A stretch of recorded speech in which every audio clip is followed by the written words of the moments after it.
ಕೇಂದ್ರ ಆರಂಭ ಮಾಡಬೇಕಾಗಿತ್ತು. ಈ ಪುಣ್ಯಾತ್ಮರು ಇಲ್ಲಿನ ತಾಲೂಕು ಆಡಳಿತ, ಜಿಲ್ಲಾಡಳಿತ ಮಾರ್ಚ್ ಅಲ್ಲಿ ಆರಂಭ ಮಾಡಿದ್ದಾರೆ. 3 ತಿಂಗಳ ನಂತರ ಜೋಳ ಖರೀದಿ ಕೇಂದ್ರ ಪ್ರಾರಂಭ ಮಾಡಿದ್ದಾರೆ. ಅಲ್ಲಿಯೂ ಕೂಡ ರೈತರಿಗೆ ಲಾಸು. ಯಾಕಂತ ಹೇಳಿದ್ರೆ ಇವತ್ತು ರೈತ ಕಷ್ಟಪಟ್ಟು ಬೆಳೆದಂತ ಬೆಳೆ ಜೋಳವನ್ನ ಸಾಲ ಮಾಡಿ, ಸೂಲ ಮಾಡಿ, ಯಾವುದೋ ಅಂಗಡಿ ಗೊಬ್ಬರವನ್ನಾಗ್ಲಿ, ಎಣ್ಣೆ ಆಗ್ಲಿ, ಇನ್ನೊಂದು ಖರ್ಚು ವೆಚ್ಚವನ್ನ ಸಾಲ ಸೂಲ ಮಾಡಿ ತಂದಿರ್ತಾನೆ.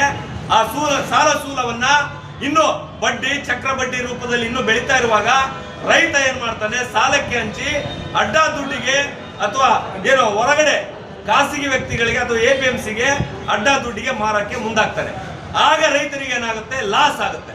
ಇವತ್ತು ರೈತರಿಗೆ ಲಾಸ್ ಆಗುವಂತ ವಿಷಯ ತಾಲೂಕು ಆಡಳಿತ ಗೊತ್ತಿದ್ರು ಕೂಡ, ಜಿಲ್ಲಾಡಳಿತ ಗೊತ್ತಿದ್ರು ಕೂಡ ಅದ್ರ ಬಗ್ಗೆ ಮಾತಾಡ್ತಾ ಇಲ್ಲ. ಈಗ ಹಿಂಗಾರು ವಿಶೇಷವಾಗಿ ನಾವೆಲ್ಲ ರೈತರು ತಿಳ್ಕೊಳ್ಬೇಕಾಗಿರೋದು ಏನಂತಂದ್ರೆ, ಸಿಂಧನೂರು ತಾಲೂಕಿನಲ್ಲಿ ಯಾವುದು ಕೂಡ ಹಿಂಗಾರು ಮುಂಗಾರು ಅನ್ನುವಂಥದ್ದಿಲ್ಲ. ಎಲ್ಲರೂ ಬೆಳೆಯುವಂಥದ್ದು ಕೇವಲ ಮುಂಗಾರಲ್ಲಿ ಮಾತ್ರ. ಇವರು ಸರ್ಕಾರ, ಹುಚ್ಚು ಸರ್ಕಾರ, ಲಜ್ಜೆಗಟ್ಟ ಸರ್ಕಾರ, ಮಾನ ಮರ್ಯಾದಿಲ್ಲದಂತ ಸರ್ಕಾರ, ಹಿಂಗಾರು ಬೇರೆ ಮುಂಗಾರು ಬೇರೆ ಅಂತೇಳಿ ಮಾಡಿ ರೈತರ ಜೀವನದ ಜೊತೆ ಚೆಲ್ಲಾಟ ಆಡ್ತಾ ಇದೆ. ಯಾಕಂತ ಹೇಳಿದ್ರೆ ಆ ಮುಂಗಾರು ಖರೀದಿ ಕೇಂದ್ರಕ್ಕೂ ಬೇರೆ ನಿಯಮಗಳು, ಹಿಂಗಾರು ಜೋಳ ಖರೀದಿ ಕೇಂದ್ರಕ್ಕೂ ಕೂಡ ಬೇರೆ ನಿಯಮಗಳು. ಯಾವ ತರ ಅಂತಂದ್ರೆ, ನಮ್ಮ ಸಾರ್ ಹೇಳಿದ್ರು, ಹಿಂಗಾರು ಜೋಳ ಖರೀದಿ ಮಾಡ್ಲಿಕ್ಕೆ ಈಗಾಗಲೇ ಮುಂಗಾರು ಖರೀದಿ ಕೇಂದ್ರದ ಸಂದರ್ಭದಲ್ಲಿ ಬಂದಂತ ಚೀಲಗಳನ್ನ ವಾಪಸ್ ಒಯ್ದು ಮತ್ತೆ